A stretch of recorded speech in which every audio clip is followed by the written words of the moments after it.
Welcome to my channel. ഇന്നത്തെ നമ്മുടെ video പറമ്പ് നിറയെ കൂവയാണ്. അപ്പോൾ കൂവ കൃഷിയുടെ വിളവെടുപ്പാണ് ഇന്ന് നമ്മുടെ വീഡിയോയിൽ നിങ്ങളുമായി പങ്കുവെക്കുന്നത്.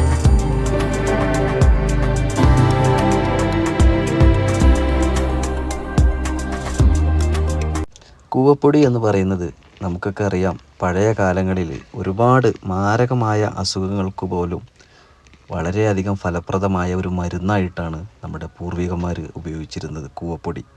ആ കൂവപ്പൊടി ഇന്നത്തെ കാലഘട്ടത്തിൽ നമ്മൾ കൃഷി ചെയ്യാതെ നമ്മളത് പുറത്തു നിന്നും വാങ്ങിക്കുന്നൊരു രീതിയാണ് നമ്മളിൽ കൂടുതൽ ആളുകളിലും കാണുന്നത്.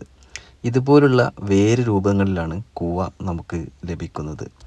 ഈ ലഭിച്ച കൂവ നമ്മൾ നന്നായി വൃത്തിയായി ഇന്ന് മില്ലുകളിൽ ഒക്കെ ഇത് അരച്ച് നമുക്ക് കിട്ടുന്ന ഒരു രീതി ഉള്ളത് കൊണ്ട് തന്നെ പഴയ കാലത്തെ പോലെ ഇടിച്ചെടുക്കേണ്ട ഒരു അവസ്ഥ നമുക്കില്ല.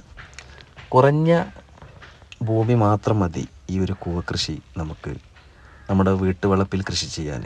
നല്ല ആദായം കിട്ടുന്ന ഒരു മാർഗം കൂടിയാണ് ഇന്നത്തെ കാലഘട്ടത്തിൽ കൂവ എന്ന് പറയുന്നത്. കാരണം കൂടുതൽ ആളുകൾ ഈ ഒരു മേഖലയിലേക്ക് പഴയ കാലത്തെ പോലെ വരാത്തത് കൊണ്ട് തന്നെ കൂവ കൃഷിക്ക് ആവശ്യക്കാരേറെയും അതുപോലെ തന്നെ ഇതിൻ്റെ ഉൽപ്പാദനക്കുറവും ഇതിന് മാർക്കറ്റിൽ വളരെ വലിയ ഡിമാൻഡാണ് ഇന്നത്തെ കാലഘട്ടത്തിൽ കൂവക്കുള്ളത്. പാക്കറ്റുകളിലായി നമുക്ക് ലഭിക്കുന്ന കൂവപ്പൊടി എത്രത്തോളം വിശ്വസനീയമായ രീതിയിൽ അത് നമുക്ക് വാങ്ങിച്ച് ഉപയോഗപ്പെടുത്താൻ പറ്റും എന്നൊന്നും നമുക്കിന്ന് പറയാൻ പറ്റാത്തൊരവസ്ഥയില്ല. കാരണം ഒറിജിനൽ ലഭിക്കണമെങ്കിൽ ഇന്ന് നമ്മുടെ വീട്ടുവളപ്പിൽ തന്നെ നമ്മളത് കൃഷി ചെയ്ത് ഉപയോഗപ്പെടുത്തുന്നതായിരിക്കും കൂടുതൽ നല്ലത്. കാരണം നല്ലത് ലഭിക്കണമെങ്കിൽ നമ്മളെ വീട്ടുവളപ്പിൽ തന്നെ ഇതുപോലെ നമ്മൾ കൃഷി ചെയ്യുന്നു.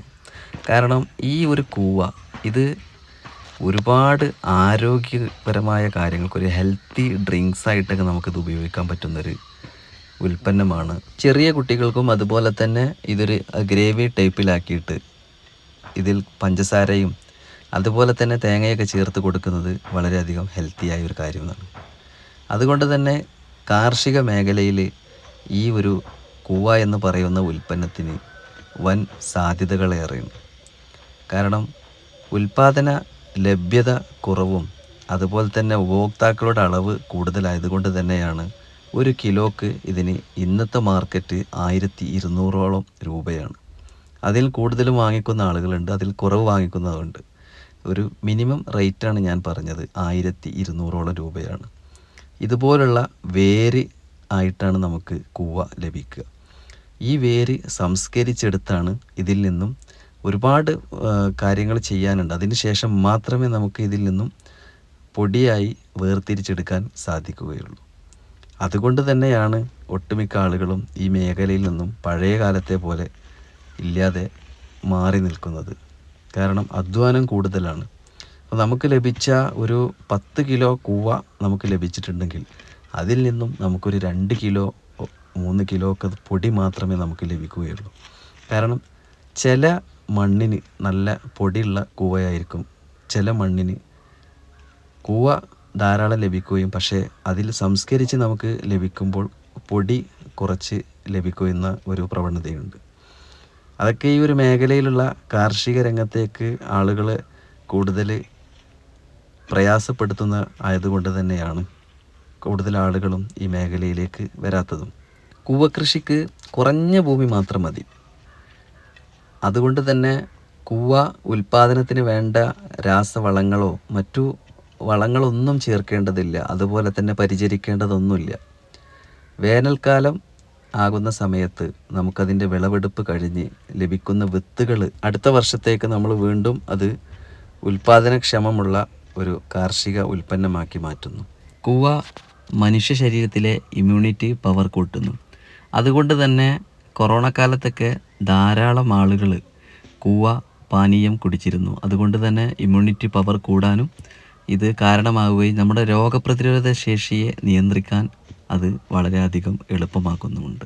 ഇന്ന് കൂവ വ്യാവസായിക അടിസ്ഥാനത്തിൽ കൃഷി ചെയ്യുന്ന രീതി വളരെ കുറവായത് കൊണ്ട് തന്നെ ഇത് കൃഷി ചെയ്യുന്ന ആളുകൾക്ക് കൂടുതലായിട്ട് കൂവപ്പൊടി വിപണന മേഖലയിലേക്ക് ഇറക്കാൻ സാധിക്കാത്തതും ഇതിൻ്റെ ഡിമാൻഡ് വർദ്ധിക്കാൻ ഏറ്റവും വലിയൊരു കാര്യമായിട്ടുണ്ട്. കൂവ കൃഷി ചെയ്ത് വിളവെടുത്ത ആളുകൾ ലഭിച്ച വിളവുകൾ ഇന്ന് നമുക്ക് സോഷ്യൽ മീഡിയ പ്ലാറ്റ്ഫോമുകളൊക്കെ വ്യാപകമായത് കൊണ്ട് തന്നെ ഈ ഒരു ഉൽപ്പന്നം കിലോ അതുപോലെ തന്നെ 500 എന്ന പാക്കറ്റുകളിലാക്കി വ്യാവസായിക അടിസ്ഥാനത്തിൽ ഇന്ന് സോഷ്യൽ മീഡിയയിലൂടെ പരസ്യം ചെയ്താൽ നമുക്ക് കമ്പോളത്തിൽ വിൽക്കുന്ന വിലയേക്കാളും നമുക്ക് ഇതിന് നല്ലൊരു മാർജിൻ ലഭിക്കാൻ കാരണമാണ്. കാരണം ആവശ്യക്കാർ കൂടുതലാണ്. അതുകൊണ്ട് തന്നെ ഒട്ടും നമ്മൾ അതിന് വില കുറച്ച് കാണാതെ സോഷ്യൽ മീഡിയ പ്ലാറ്റ്ഫോമുകൾ ഉപയോഗപ്പെടുത്തിക്കൊണ്ട് തന്നെ കൂവപ്പൊടിയുടെ വിപണന മേഖല നല്ലൊരു മാർക്കറ്റ് നമുക്ക് കണ്ടെത്താൻ ഇന്ന് സോഷ്യൽ മീഡിയ പ്ലാറ്റ്ഫോമിലൂടെ സാധിക്കും. അത് ചെയ്ത് വിജയിച്ച ഒരുപാട് സുഹൃത്തുക്കളെ എനിക്ക് അറിയാവുന്നതാണ്. കാരണം സോഷ്യൽ മീഡിയ പ്ലാറ്റ്ഫോം ഉപയോഗപ്പെടുത്തി ഇന്ന് ഏത് ദിക്കിലിരിക്കുന്ന ആളുകളിലേക്കും കൊറിയർ സംവിധാനത്തിലൂടെ ഈ ഒരു ഉൽപ്പന്നം അവരുടെ കൈകളിൽ എത്തിക്കാൻ സാധ്യമാകുന്നത് കൊണ്ട് തന്നെ ഇതിൻ്റെ കമ്പോള വ്യവസ്ഥ വളരെയധികം വലുതാണ്. ആ ഒരു വിപണന സാധ്യത മനസ്സിലാക്കിക്കൊണ്ട് തന്നെ ഈ കാർഷിക മേഖലയിലേക്ക് വരുന്ന ആളുകൾക്ക് തീർത്തും പറയാം ഇത് ലാഭകരമായ രീതിയിലുള്ളൊരു കാർഷിക മേഖല തന്നെയാണ് എന്ന്. ലഭിച്ച ഉൽപ്പന്നങ്ങൾ സംസ്കരിച്ചെടുക്കുന്നതിന് വേണ്ട കുറച്ച് കാലതാമസം മാത്രം ഇതിന് കണക്കിലെടുത്താൽ മതി. ഇതിന് ലഭിക്കുന്ന ഉൽപ്പന്നത്തിൻ്റെ ലഭ്യതയും അതിൽ നിന്ന് ലഭിക്കുന്ന ലാഭവും നമുക്ക് മനസ്സിലാക്കി കഴിഞ്ഞാൽ കൂടുതൽ ആളുകൾ ഈ കാർഷിക മേഖലയിലേക്ക് ഈ കാലഘട്ടത്തിൽ വരും എന്നത് നമുക്ക് നിസ്സംശയം പറയാം. വ്യാവസായിക അടിസ്ഥാനത്തിൽ കൃഷി ചെയ്യുന്ന ആളുകൾ കുറവായത് കൊണ്ട് തന്നെ ഈ ഒരു കാലഘട്ടത്തിൽ വ്യാവസായിക അടിസ്ഥാനത്തിൽ ഇതിന് നല്ല മാർക്കറ്റ് ഉള്ളത് കൊണ്ട് നിസ്സംശയം പറയാം നല്ല ഉൽപ്പന്നം ജനങ്ങളിലേക്ക് എത്തിച്ചാൽ തീർച്ചയായിട്ടും ആവശ്യക്കാർ കൂടുമെന്ന്. അതുകൊണ്ട് തന്നെ വിപണിയിൽ ഇന്ന് ലഭ്യമായ കൂവപ്പൊടിയേക്കാളും ഗുണമേന്മയുള്ള കൂവപ്പൊടി വിപണന മേഖല ലക്ഷ്യമാക്കിക്കൊണ്ട് കാർഷിക മേഖലയിൽ കൂവപ്പൊടിക്ക് പ്രാധാന്യം നൽകിക്കൊണ്ട് നമ്മൾ ഈ ഒരു കൂവ കൃഷിയിലേക്ക് ഇറങ്ങിയിട്ടുണ്ടെങ്കിൽ തീർച്ചയായിട്ടും നമുക്ക് പറയാം ലാഭകരമായ ഒരു ബിസിനസ് തന്നെയാണ് എന്ന്. തീർച്ചയായിട്ടും വീഡിയോ നിങ്ങൾ എല്ലാവരിലേക്കും എത്തിക്കുക, ലൈക്ക് ചെയ്യുക, സബ്സ്ക്രൈബ് ചെയ്യുക.